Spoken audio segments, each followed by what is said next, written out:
নারী টি-20 বিশ্বকাপের বাছাই পর্বের সুপার 6 ম্যাচে বাংলাদেশের মেয়েরা থাইল্যান্ডকে ৩৯ রানে পরাজিত করেছে। প্রথমে ব্যাট করতে নামে বাংলাদেশ ও ৮ উইকেটে ১৬৫ রান সংগ্রহ করে। জবাবে থাইল্যান্ডের দল ৮ উইকেটে ১২৬ রানেই থেমে যায়।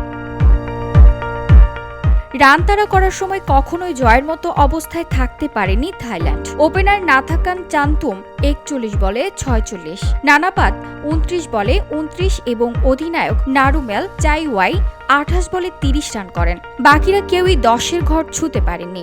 বাংলাদেশের মারুফা আক্তার ৩টি, ঋতুমণি ও স্বর্ণা আক্তার ২টি করে উইকেট নেন।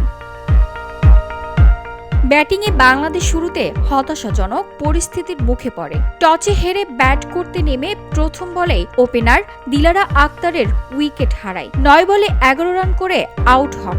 অন্য ওপেনার শারমিন আক্তারও ৯ বল খেলে আউট হন।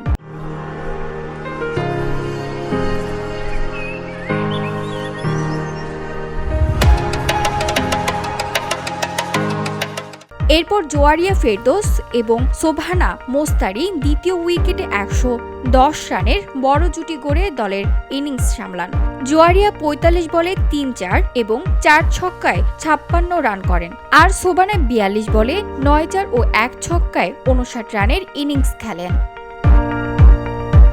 মাঝে ২১ রানে ৫টি উইকেট হারিয়ে দল কিছুটা চাপের মধ্যে পড়ে। শেষ দিকে ঋতুমণি ৬ বলে ১৫ রান যোগ করে দলকে সম্মানজনক টার্গেটে পৌঁছে দেন।